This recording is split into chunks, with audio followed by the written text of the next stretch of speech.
देखो कह रहा है 7 employees ABCDEF and G are working in 7 posts. CEO, HR manager, AMDM clerk and trainee in a company belongs to different cities: Chennai, Kolkata, Hyderabad, Bangalore. Okay, CEO is the senior most post and trainee is the junior most post. अच्छा, इस type के questions में ना जब आपको senior most junior most पहले से given हो तो उनको पहले लिख लो। जैसे आपने ईयर बेस्ड पजल में ईयर लिख लिए थे ना, वैसे ही आपको यहाँ पे डिजिग्नेशंस लिख लेना है या पोस्ट जो भी आपको गिवन हो वो लिख लेना है। यहाँ पे दिमाग मत लगाना कि सीईओ सीनियर मोस्ट नहीं होता है, HR सीनियर मोस्ट होता है, ये नहीं करना। एग्जाम में जो आपको गिवन हो वही आप करना है, अपने बेसिस पे नहीं करो, ठीक है।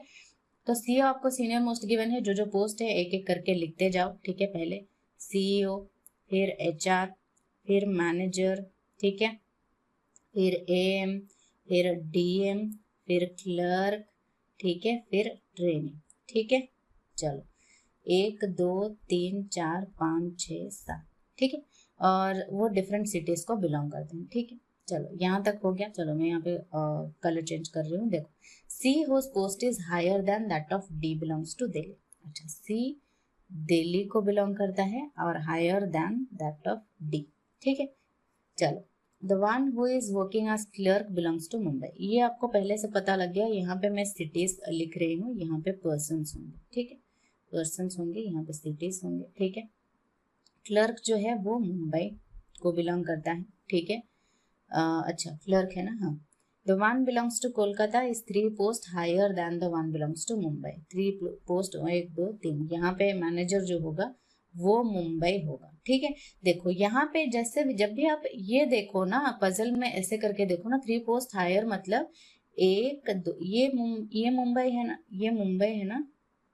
अच्छा पहले हमने क्लर्क जो मुंबई था, हायर देन मुंबई, कोलकाता, ये कोलकाता होगा, ठीक है, ये वाला कोलकाता होगा, ठीक है। कह रहा है मुंबई, ये मुंबई अगर है ना तो 3 पोस्ट हायर कहला है, तो 1 2 3 छोड़ के यहाँ पे मत डाल देना। हमेशा जब भी आपको 3 और 2 जो भी आपको गिवन हो ना, इससे इतना गैप है उनके बीच, अगर डिफरेंस गैप की बात कर रहा है तो आप इतना गैप ले सकते हो, आपको पता होगा कि इतना गैप लेना।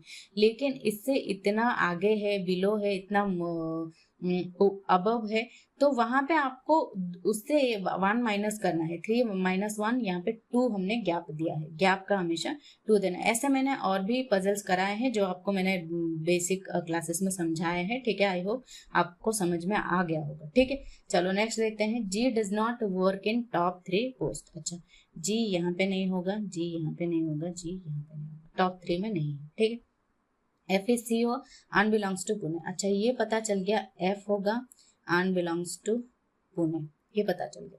G is from Hyderabad, G Hyderabad है, ये क्लियर कट आपको गिवन है, ये भी गिवन है, ठीक है। E works 2 post below than F post। अच्छा देखो ये भी एक और मिल गया, F post below 2 post below than F post, मतलब E यहाँ पे होगा, ना कि 2 छोड़ के आपको E यहाँ पे लिखना। जितने भी आपको गिवन हो ना उससे 1 माइनस करना, ठीक है, ठीक है। यहाँ तक क्लियर है। चलो next, the one works third lowest post is from Bangalore. Third मतलब 1 2 3, ये जो होगा ये बैंगलोर होगा, ठीक है, ये बैंगलोर होगा।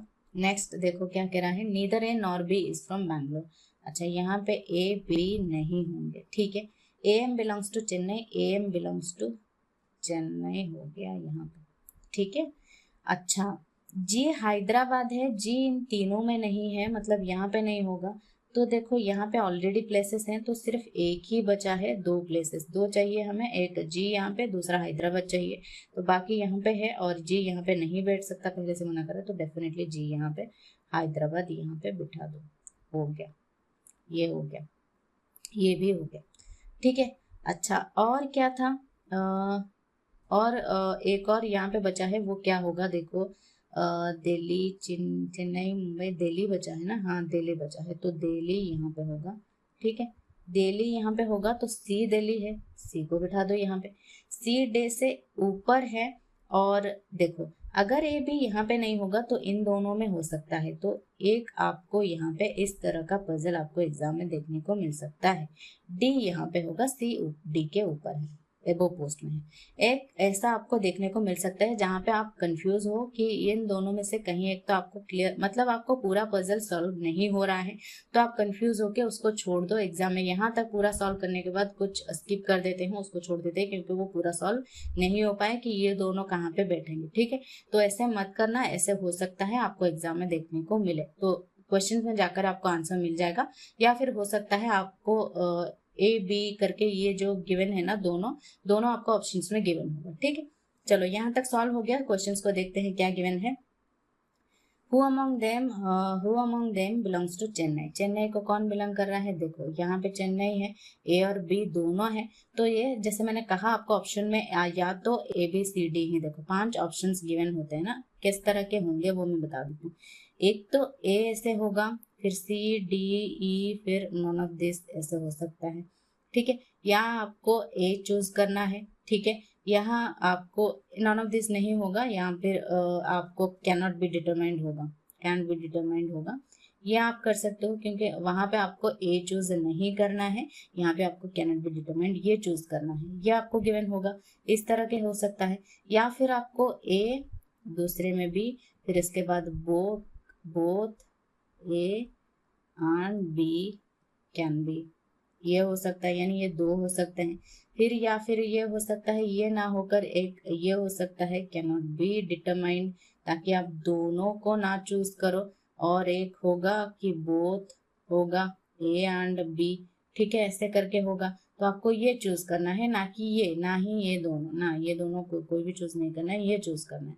तो हो सकता है या फिर ए और बी, ए और बी हो सकता है, तो ये दोनों को ना चूज करके ये आपको चूज करना है। ठीक है, नन ऑफ दिस नहीं गिवन होता है। अगर आपको ए और बी ऑप्शन में नहीं गिवन हो, सी डी ई एफ ये सब गिवन हो, ए बी नहीं गिवन हो, तो नन ऑफ दिस चूज करो। अदरवाइज ए बी ऑप्शन में गिवन हो तो उनको केयरफुली देख के चूज करो। ठीक है, यहाँ पे ए और बी होगा। ठीक है, who is working as HR आर। एच आर कौन है, एच आर ये रहा, सी है। ठीक है, ये सी यहाँ पे करेक्ट आंसर होगा। The one working as manager belongs to which city. Manager ये रहा, बिलोंग्स टू कोलकाता। ठीक है, तो ये क्वेश्चन नंबर 3 का होगा, कोलकाता करेक्ट आंसर। ठीक है, who works in junior most post and belongs to. Junior most post कौन सा है, ट्रेनी जी है, हैदराबाद है। ठीक है, जी और हैदराबाद, ये भी जैसे मैंने कहा आपको ऑप्शन में A B C D E आपको गिवन हो सकता है। एक में जी, the one belongs to Hyderabad. ठीक है, हैदराबाद ऐसे करके गिवन होगा। Both A and B given होगा, तो आपको both A and B choose करना है। Who among them is junior most post and belongs to, कौन सा सिटी बोल रहा है, तो ऐसे करके गिवन होगा। या फिर बी जी हैदराबाद, बी हैदराबाद ऐसे करके गिवन होगा, तो ये चूज करना है क्योंकि ये दो ये सही है ना। तो इस तरह का आप देखकर करना, ये जी है, ये हैदराबाद को बिलोंग कर रहा है। ठीक है, चलो नेक्स्ट देखो, who among them belongs to Kolkata. Kolkata तो ये था, मैनेजर में था कौन, पहले वो देखो, ई बिलोंग्स टू कोलकाता। ठीक है, ये हो गया ई, इसका करेक्ट आंसर होगा। ठीक है, सो इस तरह का आप ये देख लो। अभी देखो इसमें कितना टाइम लगा आपको वो देखना, उसके बाद जैसे मैंने कहा आपको एनालाइज करो, फिर उसमें देखो किसमें कितना टाइम लग रहा है, उस बेसिस पे एग्जाम में जाके उसको इम्प्लीमेंट करना कि ये पजल मुझे पहले करना है, ये पजल मुझे बाद में करना है, ये पजल मुझे लास्ट में करना है। ये नहीं बन रहा है तो उसको लास्ट में करो, जो नहीं बन रहा है, जो बन रहा है उसको पहले करो, जिसमें कम टाइम लग रहा है उसको पहले करो। ठीक है, जो बिल्कुल नहीं बन रहा है उसको स्किप करो। ठीक है, मान लो जैसे ब्लड रिलेशन बेस्ड आपको सर्कुलर सीटिंग अरेंजमेंट होता है ना, वो कई बार नहीं बनते हैं मोस्ट ऑफ द टाइम, तो उनको मत करो, उनको स्किप करो आप। ठीक है, तो इस तरह से आपको एनालाइज करना है कि कौन सा क्वेश्चन मुझे पहले करना है, कौन सा लास्ट में करना है, कौन से क्वेश्चन को स्किप करना है। ये आपके प्रैक्टिस के ऊपर डिपेंड करता है, आप किस तरह से प्रैक्टिस करते हो। ना कि इस क्वेश्चन को आपने प्रैक्टिस कर लिया फिर उसको छोड़ दिया। वहां पे आपको लिखने की जरूरत है कि आपने वहां से क्या सीखा, कि इतना टाइम लगा, इस क्वेश्चन को मुझे एग्जाम में करना चाहिए कि नहीं करना चाहिए, ये चीज आपको एग्जाम में जाके इम्प्लीमेंट करना है। ना कि इसको प्रैक्टिस करो, चलो ये हो गया, एग्जाम में देख लेंगे, जो भी क्वेश्चन आया पहले उसको सॉल्व करेंगे, फिर उसके बाद एक एक करके करेंगे। टाइम जो हो गया उसमें, टाइम जिसमें लग गया, आपने ट्राई किया नहीं बना तो वहां पे आपको क्या हो गया, टाइम वेस्ट हो गया। ठीक है। सो इसीलिए आपको मैं हमेशा कहती हूँ कि प्रैक्टिस करने के बाद एनालाइज करो, उसको लिखो किसमें कितना टाइम आपको लग रहा है ना। So this was all about the puzzle. कोई और डाउट या क्वेरी हो आप कमेंट सेक्शन में पूछ सकते हो। Bye, take care.